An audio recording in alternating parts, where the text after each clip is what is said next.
Hey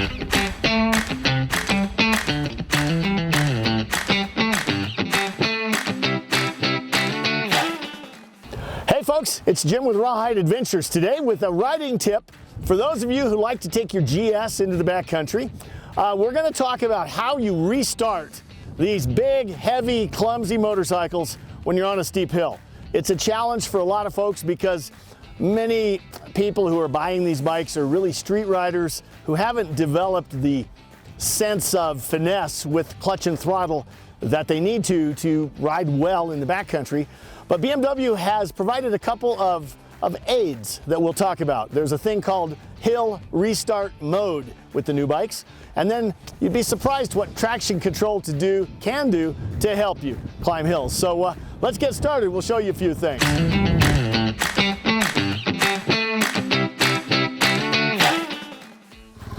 So we're going to try something for the uphill restart using the Hill Restart program in rain mode on a really rocky, chunky surface.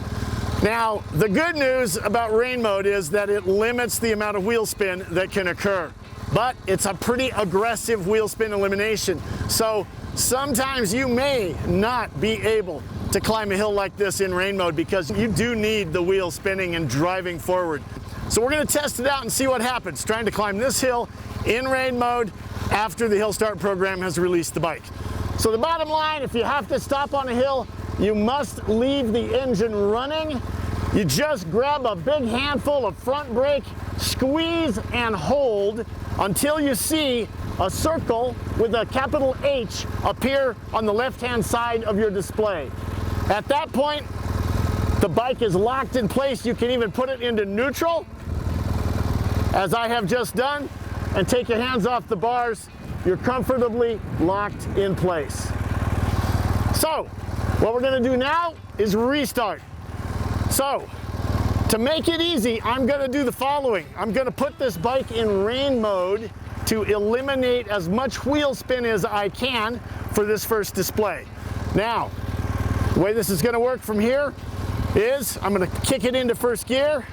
Now, as I begin to apply throttle and release the clutch, we're going to see that H begin to blink.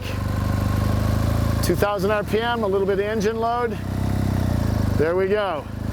The brakes have released and off I go.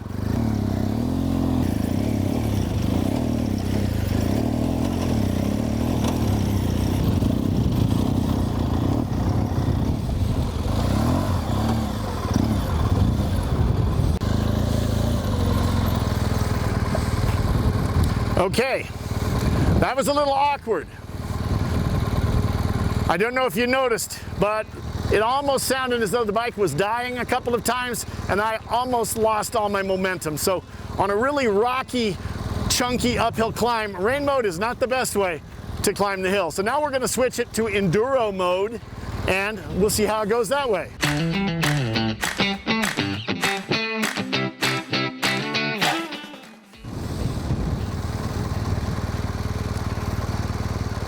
We are now in Enduro mode, which allows a lot more wheel spin on the rear. So, let's see what happens this time.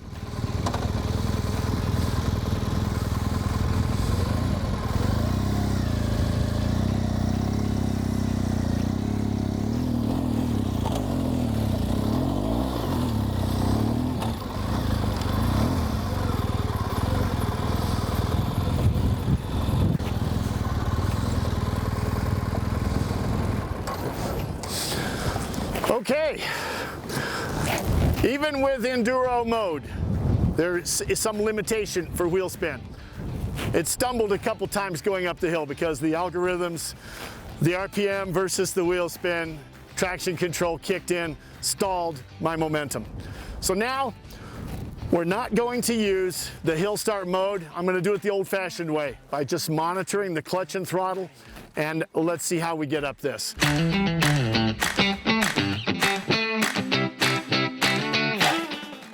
Now, the deal when you're doing it by hand, so to speak, is that you want to start the bike, keep your foot on the rear brake so that you don't roll backwards. You have to apply the rear brake. We're going to start the bike. We're going to Raise the RPM to about 1,500 to 2,000. And then we're gonna ease the clutch out gently. And as the RPM begins to drop, like it is right now, the bike is now in the friction zone holding itself in place. I'm gonna release the clutch a little bit more and give it a little gas.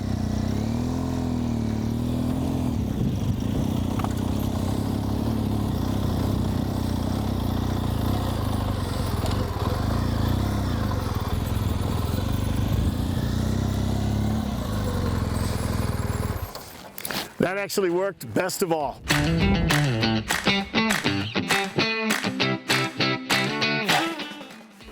Well, folks, I hope you learned something there about some of the technology that works on the new BMW GS's. But I gotta tell you, in retrospect, testing the hill restart program against rain mode, against the Enderal mode, and against just doing it myself the old-fashioned way, I think I have a little better control, personally, doing it the old-fashioned way. But if you're getting started in this, by all means, use the technology. So, if you'd like to know a little bit more about us, we're easy to find on the web. It's simply rawhide-offroad.com, or give us a call. We'd love to talk to you, answer any questions you may have. But otherwise, thanks for listening.